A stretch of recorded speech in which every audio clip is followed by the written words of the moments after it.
Peace and love, everybody. Thanks for being here this morning live and by recording. I'm Peter Panagore, and welcome to Not Church, profound mysticism, ancient and modern, East and West through the lens of near-death experience and 4 decades of meditation. We, as near-death experiencers, NDEs, and those who've had spiritually transformative experiences, STEs, often go through profound changes that affect us physically, spiritually, psychologically, and socially.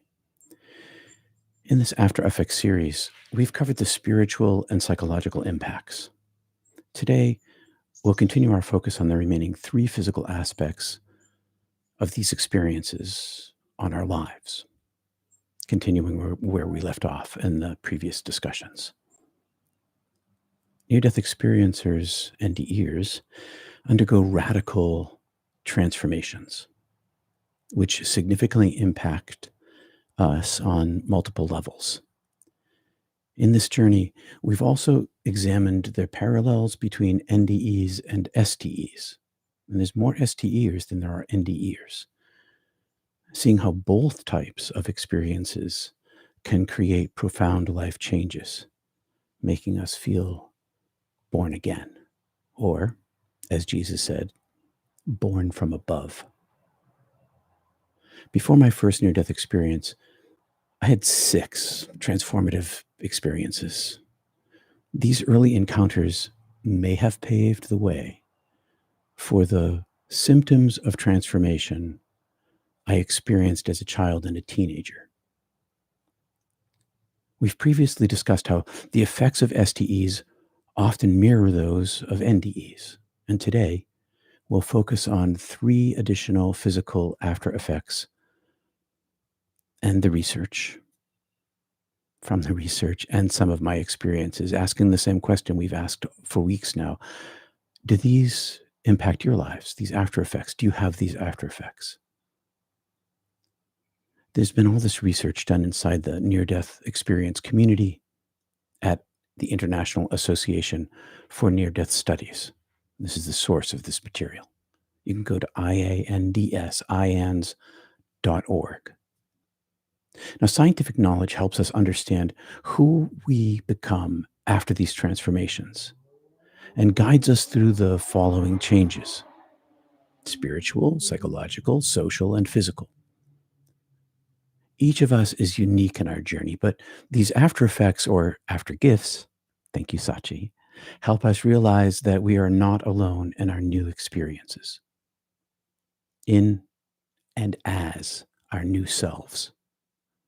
We're part of a global community, and this is represented here this morning, a global community of humans transformed by encounters with the beloved. Let's just take a moment here and center in. Hi, Sean. Hi, Amy. I'd like to just take a few breaths here. Closing my eyes, feet on the floor.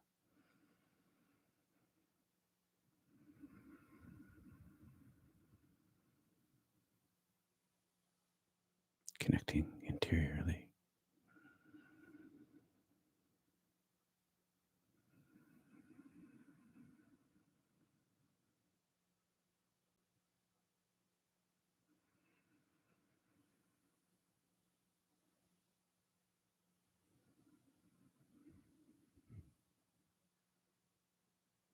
One of the most noticeable impacts is a profound sense of unconditional love and acceptance toward others, which far exceeds social expectations. There's a deep appreciation for the uniqueness of every individual, and many of us feel compelled to act as channels of universal love. This is my personal goal, and I hope it resonates with you too.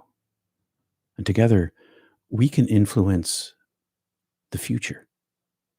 Now, let's turn to the 3 remaining physical after effects, which build upon the discussions we've already had about sensory sensitivity, changes in diet, sleep, and electrical sensitivity. So picking up at number 4, feeling disassociated from the body.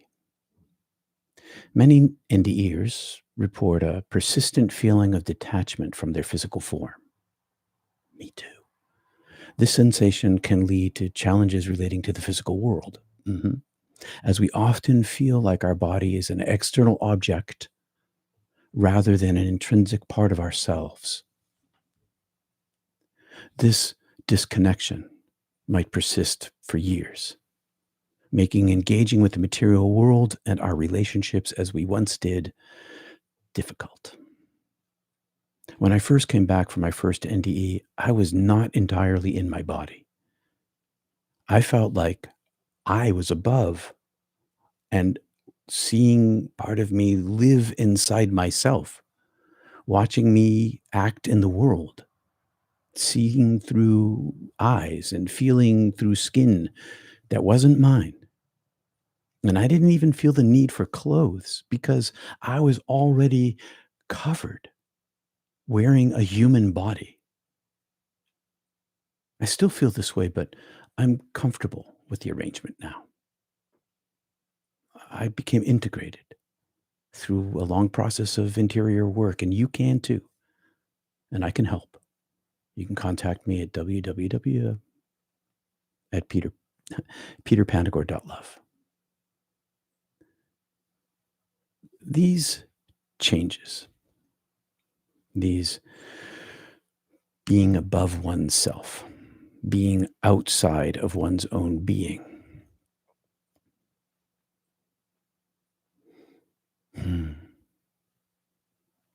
It was pretty weird, isn't it? To feel like you're in the world and not of it, as Paul wrote. How about you? Do you have these kind of experiences?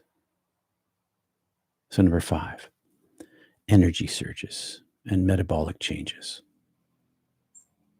A frequent report among near-death experiencers is the occurrence of sudden and intense energy surges. These surges can be exhilarating, but may be exhausting, disrupting daily routines, making it difficult to maintain balance. Alongside these energy fluctuations, changes in metabolism often accompany the experience.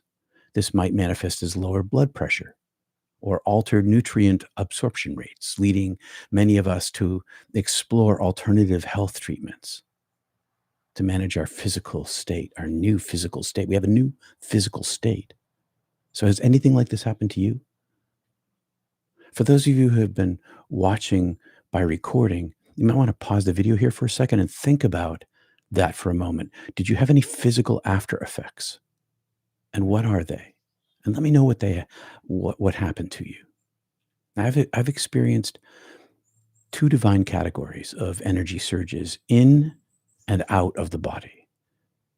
For example, my Kundalini loss of self energy surge, which I've spoken of a bunch of times elsewhere, and my in-body sudden buzzing, overwhelming indwellings, disassociating me from the world, connecting me to this deeper self, overwhelming indwelling, constantly, consistently overstimulate me.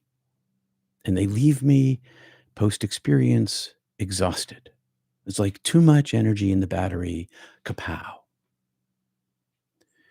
Right after my first NDE, within the next year, I gave blood for the first time.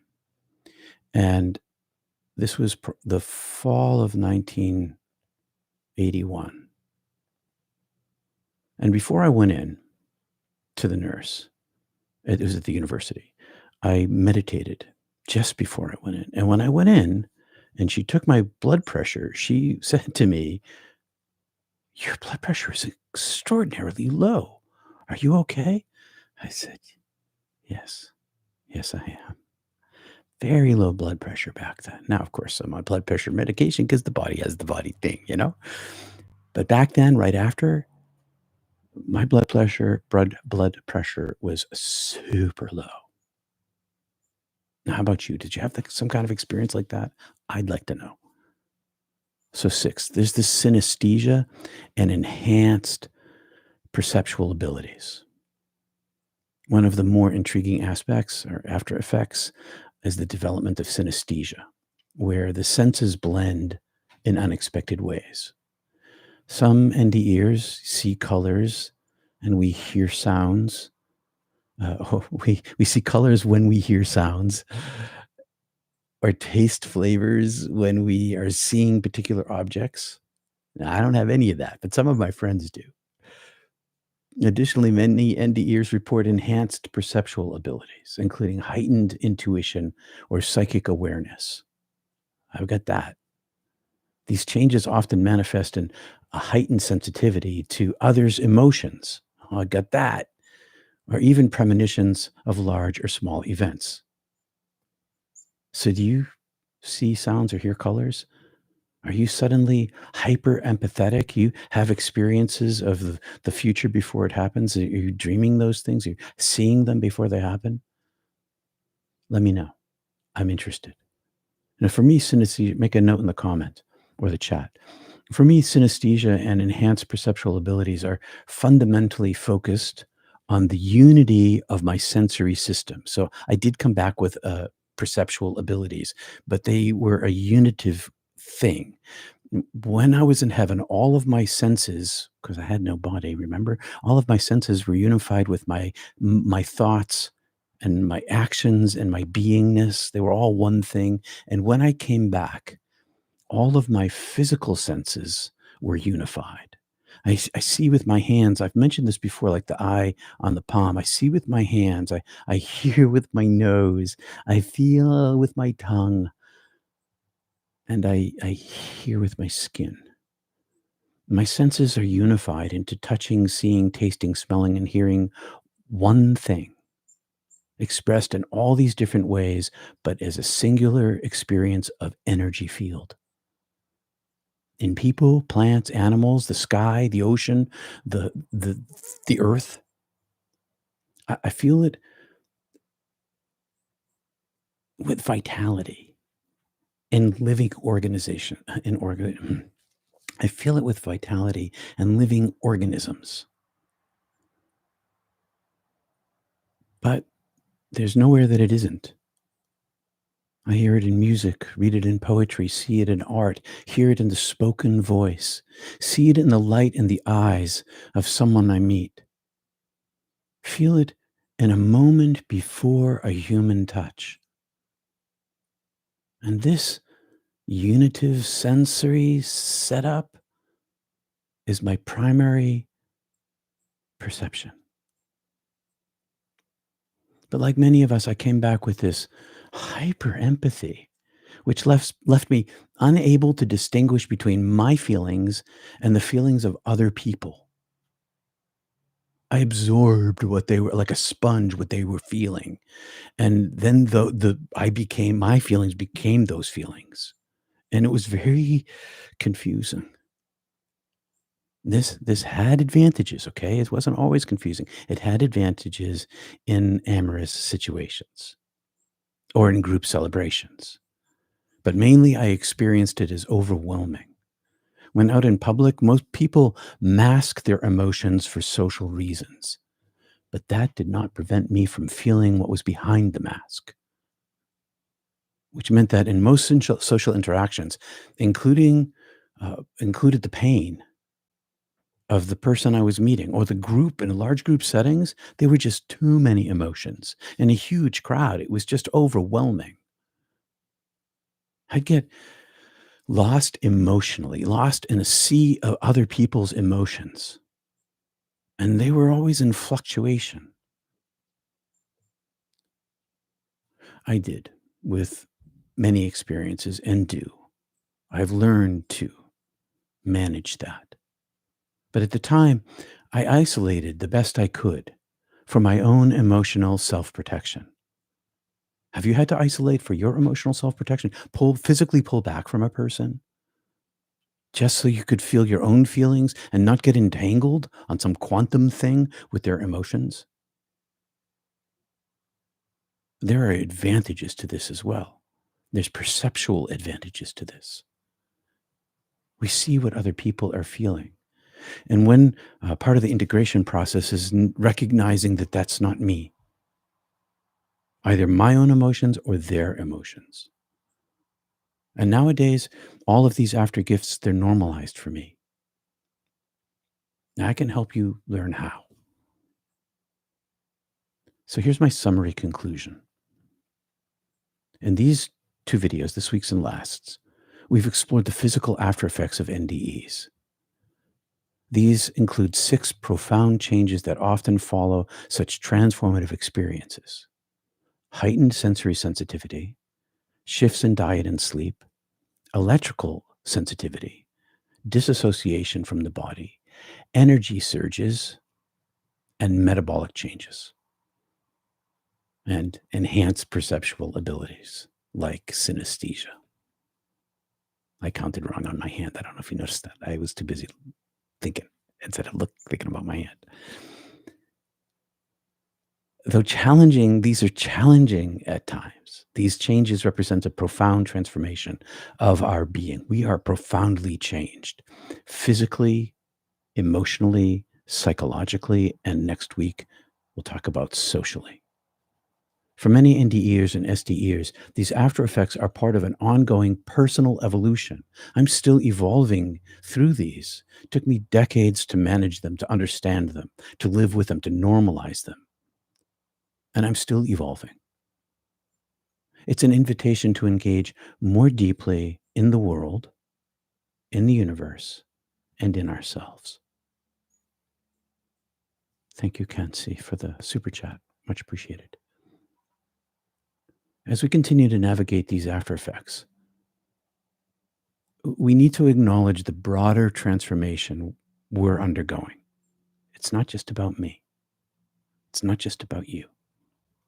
By understanding and embracing these changes in ourselves, we foster a stronger sense of community, understanding, and interconnectedness among fellow experiencers in the world at large. This is massive amount of people, tens of millions of us. Our transformations help us see others with compassion and love, deepening our relationships and making us stronger vessels of universal love and self-love. Because you have to take care of yourself. That's what I was doing when I was withdrawing from those crowds. That was self-love. Because what good are you going to be to anybody else if you can't take care of yourself? No good. Self-love matters. Universal love is expressed in our own self-love and our love for others. So next Sunday, we're going to delve further into the physical effects, examining the social changes that result from our inner transformation. And that's a simple way of saying it F's up your family and friends' relationships with you. With me. That's what it did to me anyway. And I look forward to exploring this journey with all of you. I've enjoyed it so far. I hope that you're learning things as we go along. I hope you'll stick with us as we move forward into the social aspects of it. Because in some ways, as difficult as the physical, the emotional, and the psychological things are, those things are pretty much all inside us. But the social part of it, the relationship part of it, everybody sees. And there's really no hiding from that. So let's talk about that next time. And thank you for being here as part of Not Church. Not Church. It's mysticism.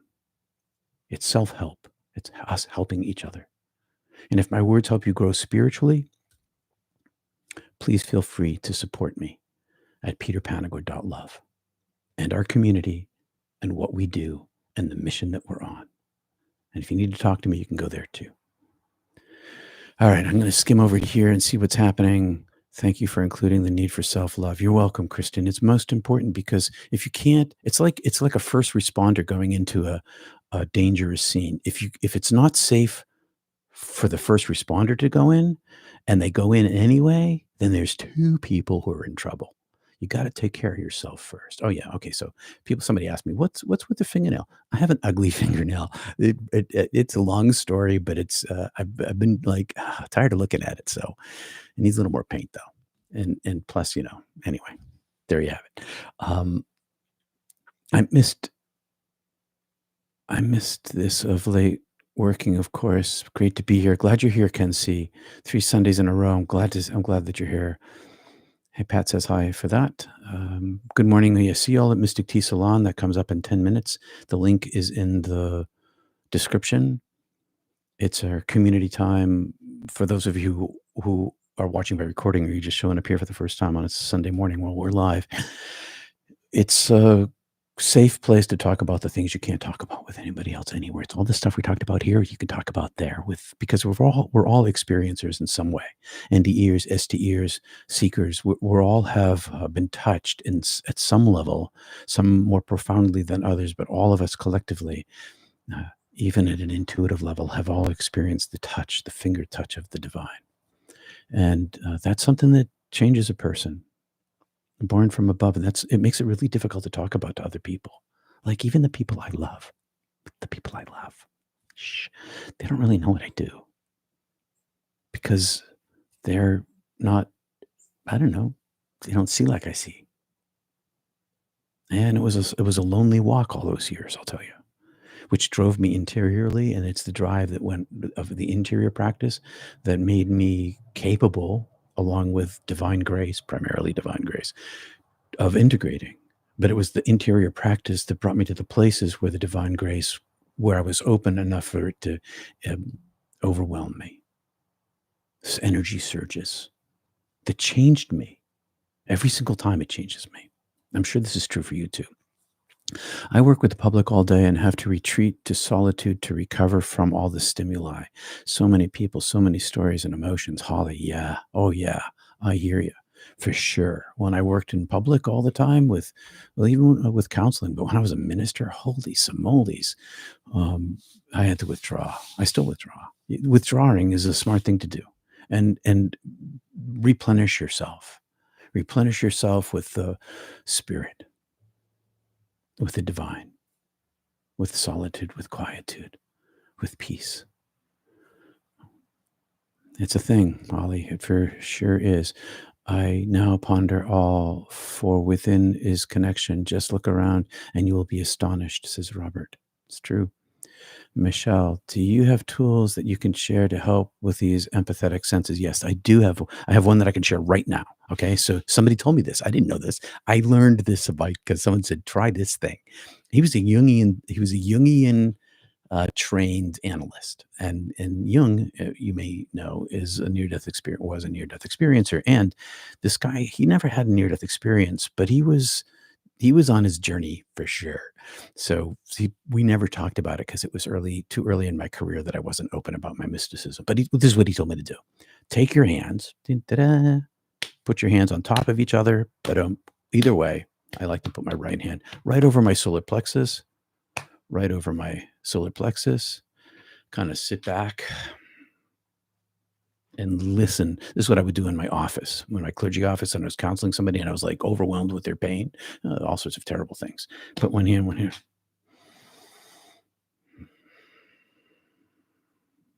I'm not sure why it worked, but it seemed to like put down a barrier for me. The other thing I tried early on was shutting down the barrier. Like I found that I had a doorway I could shut, clump or kaplunk or bang. I would just shut this big, huge steel, 3-inch thick concrete and reinforced.